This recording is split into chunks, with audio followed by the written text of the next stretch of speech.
Hola, bienvenidos a Enlaces. Hoy desde la meca de los videojuegos en Europa. Esta es la Gamescom 2019. ¿Cómo ha llegado la industria a mover tantos consumidores y tanto dinero en relativamente poco tiempo? Creatividad, inversiones millonarias, innovación. Quédense aquí que lo vamos a averiguar. Vamos.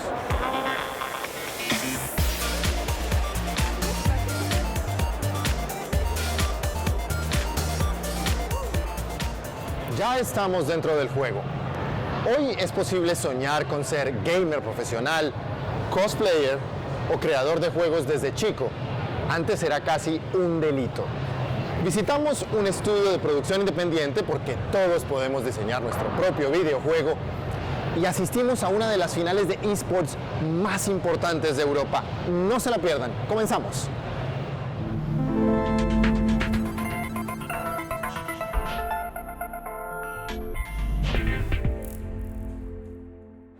Vinimos a conversar con el director de Gamescom, que nos atendió muy amablemente, muy rápido, para que nos cuente más o menos, nos haga una introducción de esta gran feria de gamers en Europa. Mr. Enders, gracias por atendernos. Gamescom se ha convertido en un referente para la industria de los videojuegos en Europa. Háblenos de ello. Gamescom es la única feria del mundo que cada año reúne en un mismo lugar a la totalidad de la comunidad de los videojuegos. Estamos en la zona de entretenimiento, la parte abierta al público, donde la gente viene a probar videojuegos, a participar en Gamescom. Pero también tenemos un área comercial, donde se trata del negocio en torno a los juegos. Y ahí estamos posicionados como el mercado líder en Europa. Es decir, todo aquel que en Europa quiere hacer negocios con los videojuegos acaba pasando por aquí. También hay una parte dedicada a los productores independientes de videojuegos indie. Vemos que cada vez más gente se implica en una producción casi colectiva de los juegos. Es un fenómeno muy interesante. ¿Qué puede contarnos sobre esto? El tema de desarrollo de juegos indie es una enorme tendencia en el negocio de los videojuegos. Antes, la cadena de producción era que una empresa diseñaba un juego y otra se encargaba de comercializarlo, de venderlo a los consumidores finales. Esto aún sucede, pero en realidad ya es historia. Hoy, el desarrollador de un juego puede publicarlo él mismo, sacarlo al mercado, por ejemplo, un juego online o para dispositivos móviles. Lo pones en la tienda de apps y ya está. La cadena de producción se acorta y por eso los desarrolladores indies tienen hoy muchas posibilidades de actuar por su cuenta. ¿Qué más cosas se están viendo aquí? Una mirada hacia el futuro. Usted conoce bien la industria. ¿Qué podemos esperar los próximos años? El sector de los videojuegos evoluciona de manera rasante. Mirar al futuro y decir dónde estará la industria en 5 años es casi imposible. Pero hay ciertas tendencias. Por ejemplo, el crecimiento de los eSports. Jugar es cada vez más competitivo. Hay eventos de eSports que reúnen a miles de personas y reparten millones en premios. Con respecto al desarrollo y distribución de los juegos, una tendencia clara es el cloud gaming. Es decir, que la computación del juego en el futuro tendrá lugar en centros de procesamiento de datos y no en el dispositivo final que tenemos en casa. Tendrá lugar en la nube. Y eso tiene, por supuesto, efectos en el equipamiento que un gamer necesita para jugar.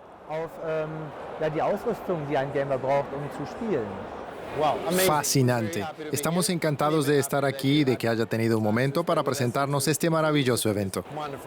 Gracias. Muchas gracias. Eso era todo. Seguimos en Enlaces. Juntos somos los juegos. Con este lema, Gamescom pone el foco en las comunidades, quienes participan en su desarrollo y, por supuesto, en los usuarios finales. La feria es un hub de la cultura gamer, con menos jerarquías, con una relación más directa entre los productores, los creadores y la pieza clave, los jugadores, quienes ponemos nuestro corazón en el juego. Yo siempre fui gamer desde que nací. Nací en el año 90, nací con videojuegos Tengo acá los tatuajes de mis juegos preferidos. Para mí es como una parte de mi vida. Es un hobby. Los videojuegos te ayudan a concentrarte mejor, te ayudan a relajarte cuando tenés mucho estrés. También te ayudan a conocer gente. Yo conocí a mi marido, por ejemplo, jugando en la Xbox Online. ¿Hay alguien que no haya jugado nunca un videojuego? El tiempo en que los gamers eran una minoría y se miraba con sospecha a quienes seguían jugando pasada la adolescencia es historia. Hoy es un fenómeno transversal y tan extendido que incluso es difícil hablar de gamers. Lo es cualquiera que juega, sin distinción de edad, sexo o nivel de habilidad. Para el redactor jefe de dos de los principales medios online especializados en Alemania, eso supone un cambio cultural.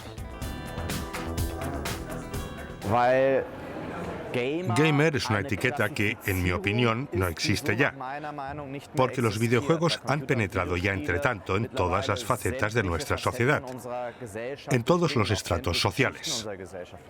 Lo vemos cada mañana en el metro. Hay tanta gente jugando en sus celulares como leyendo las noticias, surfeando en Internet u oyendo música. Tal vez el viejo estereotipo del jugador esté desfasado, pero no todos están dispuestos a renunciar a la cultura gamer. ¿Qué la caracteriza? Nos gustan los juegos, tenemos una mentalidad similar y somos relativamente amables unos con otros. Y aunque algunos gamers sean raritos, lo cierto es que jugar videojuegos en la era de Internet no aísla, es una actividad social. No estás del todo solo. Yo uso con mis amigos la pantalla dividida. También son habituales los chats de voz. Uno está sentado solo en su cuarto, pero a la vez está jugando con sus amigos. Ese sentido de pertenencia mantiene a muchos jóvenes conectados durante horas. Pero, ¿cuándo deja a alguien de ser un jugador casual para convertirse en un hardcore gamer? ¿Y cuándo deben empezar a preocuparse de sus padres o amigos? En 2018, la OMS incluyó el uso compulsivo de videojuegos en su catálogo de enfermedades, Gaming Disorder, una patología muy controvertida. No he detectado mucho apoyo a este diagnóstico o a la idea de que alguien pueda convertirse en adicto. Creo firmemente que ese no es el caso. Lo que sí he visto en mi trabajo sobre el modo en que jugar a videojuegos puede llegar a ser un problema en la familia tiene más que ver con el intento de los jóvenes de ser buenos hijos, buenas personas y buenos gamers al mismo tiempo. Y los conflictos que eso les crea. Jugar en la compu, hacer los deberes o cenar en familia, se trata de establecer prioridades. Encontrar el equilibrio entre las distintas áreas de la vida no es fácil, pero muchos expertos coinciden en que el diálogo en el seno de la familia es siempre más efectivo que patologizar una conducta.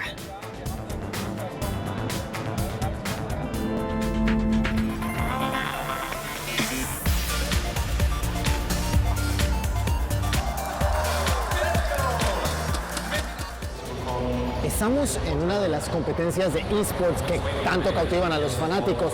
Gamescom ha reservado para esos espacios el espacio más grande, toda una arena que está llena a reventar.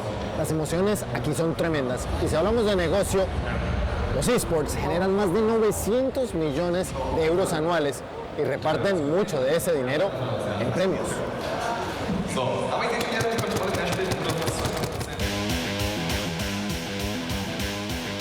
La vida profesional de un jugador de eSport no es larga, pero con suerte, y si se está entre los mejores, a los 20 años puede haber ganado más dinero que una estrella del deporte análogo.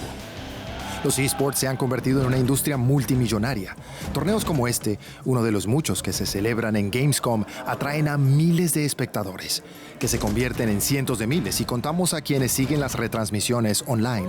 En 2018, la audiencia global de los eSports fue de 380 millones de personas. Un lucrativo negocio construido sobre la pasión de los fans.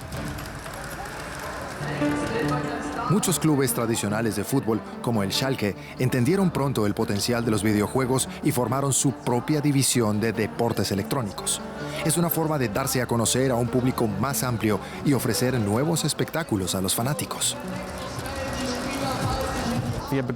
Con los eSports conseguimos atraer a gente joven por un camino muy distinto, por canales muy diferentes, pero que experimentan las mismas emociones que el club ofrece a los aficionados al fútbol. Logramos unir a gente y que se alegren por las victorias o sufran por las derrotas, y que celebren con nosotros. Los chicos se vuelven locos. Cuando su equipo gana, cuando pasa algo bueno, cuando se marca un gol, que en League of Legends no es un gol sino otra cosa, es pura alegría o pura desesperación. Y todas las emociones están ahí como las conocemos del fútbol. Qué lástima, señor Reichert. En esta ocasión a los del Schalke les tocó sufrir. El campeonato alemán de ESL se lo llevaron los chicos del equipo Euronics Gaming. Fue muy intenso. Cuéntame tus sensaciones y cómo viste el juego. Llegamos al duelo sabiendo que iba a ser muy reñido, pero nos habíamos preparado muy bien, con buenas tácticas de nuestro entrenador. Todo el mundo contribuyó a la victoria. Estoy muy orgulloso de mi equipo. Creo que hicimos un buen trabajo. Y tenían enfrente a un equipo fantástico. Schalke también entrena muy bien, son muy buenos. Respeto mucho a ese equipo. Son un equipo muy joven y con grandes talentos como Memento, a quien también respeto mucho. ¿Y ahora qué sigue? Pues nos vamos para Italia, creo. El viaje de los eSports hacia la popularidad y el éxito comercial continúa.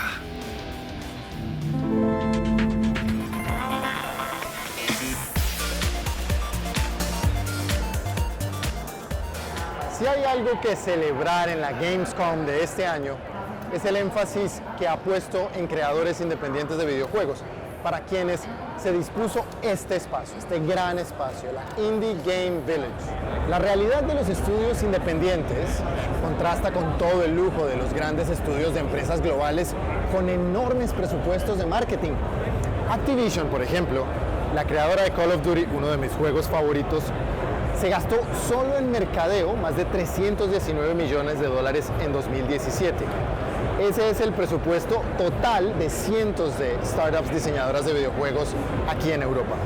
Nosotros visitamos una de ellas, aquí en Colonia, para saber cómo trabajan los productores indie de videojuegos en Alemania. Bienvenidos a The Good Evil. Este es nuestro despacho muy acogedor y por supuesto lleno de computadoras porque hacemos juegos de ordenador. Les hago el tour completo. Esta es nuestra cocina a la vez que la sala de reuniones. Es una empresa pequeña. Sus juegos no son rivales para los grandes de la industria, pero eso no les molesta. No estamos aquí para hacer millones, pero sigue siendo un negocio rentable para nosotros. Eso nos da la libertad de hacer juegos algo más sensibles para un público específico, que no podrías hacer en una productora de juegos AAA. Aprovechan esa libertad para desarrollar juegos para menores de 12 años. Todos sus grandes proyectos nacen con una maqueta de Lego, que los diseñadores indie utilizan para construir sus mundos en Scratch. Este es el oso. El estudio en Colonia desarrolla sus propias gráficas, animaciones y programación. Es decir, controlan el proceso completo hasta que el juego está listo para consolas como la Nintendo Switch o computadoras. Además, diseñan su propia publicidad y las campañas de marketing para Ardilla y Oso, el juego educativo sobre las culturas europeas, que es su último lanzamiento. Hay mucho material previo que usamos para diseñar el entorno, pero claro, todas estas superficies naranjas y amarillas al final serán casas. Como otros cientos de desarrolladores indies, Linda Kruse y su equipo acuden a Gamescom para mostrar sus juegos y recibir el feedback de muchos jugadores antes de sacarlos al mercado.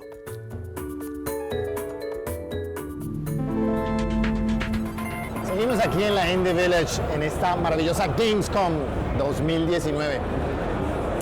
Nos encontramos con un proyecto muy interesante. Estoy con Dagem, quien es uno de los líderes de Enter Africa, una plataforma para agremiar creadores de videojuegos de todos los países africanos. Es muy interesante. Voy a conversar con él y vamos a ver que nos cuente un poco más sobre esta iniciativa. Muchas gracias por estar con nosotros aquí en Enlaces. Es increíble tener la oportunidad de encontrarlos aquí. Cuéntanos un poco sobre Enter Africa y esa gran red de creadores. Enter Africa es en realidad un movimiento panafricano. Comenzó como un proyecto financiado por el Instituto Goethe, pero ha llegado a transformarse en una organización internacional. Tenemos 15 equipos en diferentes países africanos y nos ocupamos de formarlos, enseñarles cómo diseñar juegos, a programar y escribir códigos y desarrollar juegos. No sé si sabes que África es un continente de dispositivos móviles. 250 millones de personas utilizan celulares. Incluso nuestros métodos de pago no pasan por el banco, sino que funcionan a través del dinero electrónico. Así que un montón de gamers juegan en sus teléfonos. Por eso queríamos hacer un juego para dispositivos móviles. Este es el juego que tenemos, con 15 versiones nacionales.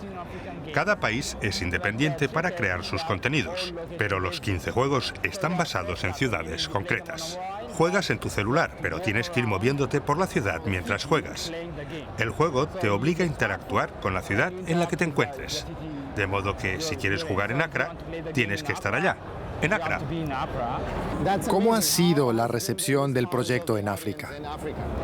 En realidad es una de las mayores iniciativas que hemos tenido nunca. Hasta ahora un juego nunca se promocionaba fuera de un país en particular. Si un juego estaba hecho en Etiopía, Nigeria o Sudáfrica, en la práctica solo lo jugaban las comunidades que existían dentro del país. Pero ahora, trabajando con los 15 equipos en diferentes países africanos, la verdad es que tenemos más de 250 participantes activos implicados en la creación del juego.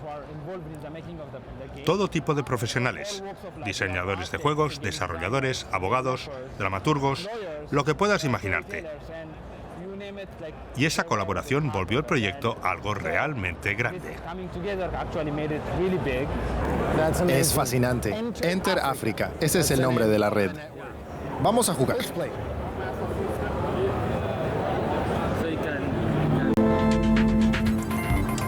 Los videojuegos se vuelven más diversos, más sociales y más inclusivos. También en las figuras femeninas se aprecia una evolución en los últimos años. Su función ya no se limita a aportar glamour o sex appeal.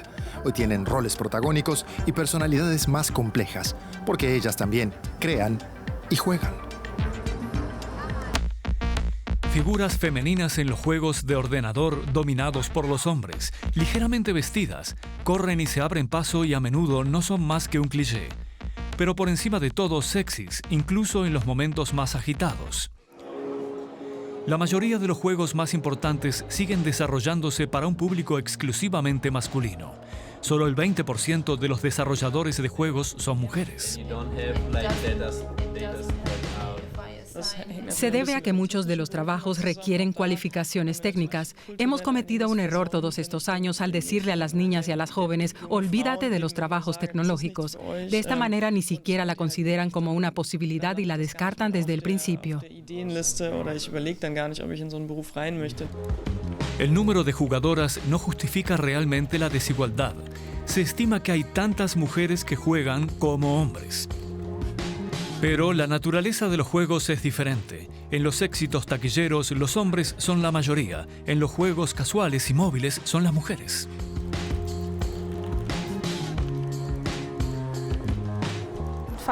Es un hecho, las mujeres juegan y por eso también deberían estar desarrollando juegos. Podrían ayudar a crear juegos que atraigan a las mujeres.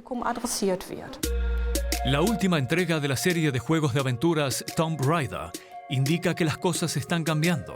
En versiones anteriores, la protagonista principal, Lara Croft, solía llevar un traje muy escaso. Pero ahora es una mujer de carácter aventurero, vestida con un poco más de ropa. Cada vez más juegos incluyen personajes femeninos complejos, como Horizon Zero Dawn, donde la protagonista femenina, Eloy, crece en una sociedad matriarcal. O Uncharted, El legado perdido, con dos protagonistas femeninas en medio de una apasionante historia de aventuras de acción. Ambos juegos se venden bien, varios millones de veces.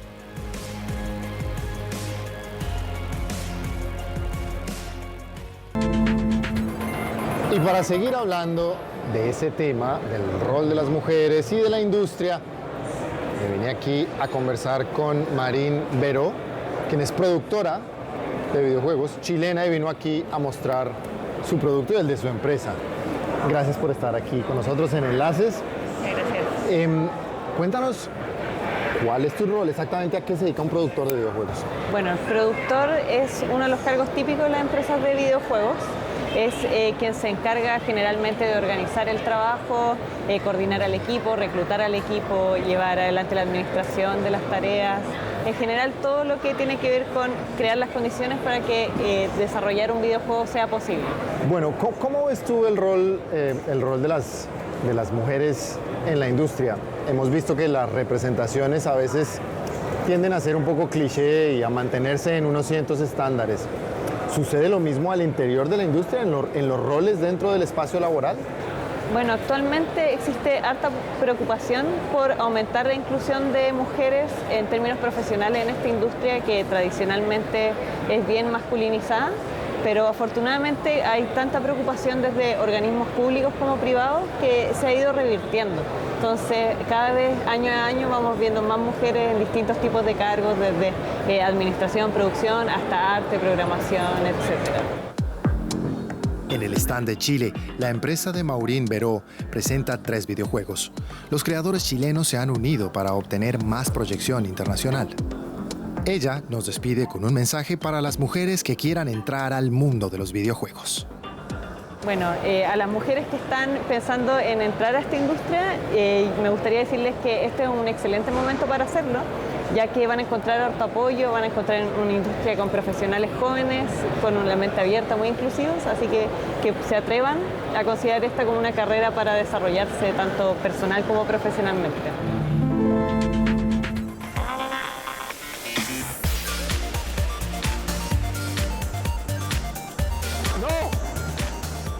Cloud gaming, remote gaming o streaming.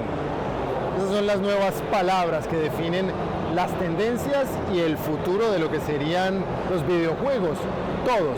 Aún no sabemos si la consola va a quedar desplazada o va a seguir siendo tan popular como es ahora. La industria de los videojuegos da ya la bienvenida a la que muchos consideran como la próxima revolución tecnológica del sector. Juegos soportados en la nube. Quizás la novedad más importante de la feria. Los primeros sistemas AAA de cloud gaming. Con el cloud gaming puedo jugar a los mejores juegos y a los últimos que han salido en cualquier dispositivo, porque no necesitas descargarlos. Todo tiene lugar en la nube. Es algo apasionante que puede verse aquí, en Gamescom. Así cualquier juego se podría utilizar en smartphones y con resolución 4K, ya que el trabajo de tarjetas de vídeo y procesadores se realiza en servidores conectados en red. El Stadia de Google, por ejemplo, almacena la sesión de juego en la nube y permite jugar desde cualquier dispositivo que opere el navegador Chrome, como los teléfonos Pixels o los Chromebooks. ¿Es el fin de las consolas como las conocemos? No necesariamente. La Xbox de Microsoft, por ejemplo, presentó también su sistema de nube, el Project X Cloud. Es por suscripción, apenas $10 al mes, y ya cuenta con una biblioteca de más de 100 juegos. Lo que llevamos a las salas de estar, que es un hardware muy potente, no creo que vaya a cambiar. Donde la nube podría aportar beneficios es, si fuera posible, tener mediante streaming juegos con calidad de consola en los dispositivos móviles. Ahí sí hay un enorme potencial para llegar a los 2.000 millones de gamers que hay en el mundo. Creo que están trabajando duro. Tienen multitud de juegos y el sistema pinta bien. Las características de las que se ha hablado, como compartir estados de juego y poder interactuar al tiempo con los streamers y youtubers que te gustan, son impresionantes. Aún así, sigo pensando que tienen que hacer más para convencer a la gente de que su velocidad de descarga de Internet va a ser lo bastante rápida. Al igual que las películas y la música, la industria de los videojuegos está pasando del hardware físico a las descargas digitales y al streaming. Pero muchos aún no están convencidos de la efectividad de la transmisión de las secuencias de juego, especialmente en áreas con internet de baja velocidad. Bueno, y desde la Cosplay Village, con este montón de desconocidos, yo sé que ustedes saben bien quiénes son, nos despedimos con toda la emoción de estar por primera vez en el Gamescom 2019 con nuestro programa Enlaces. Queremos saber su opinión, queremos saber cuáles son los estrenos que más esperan y qué piensan de la cultura gamer, cómo la viven en sus países.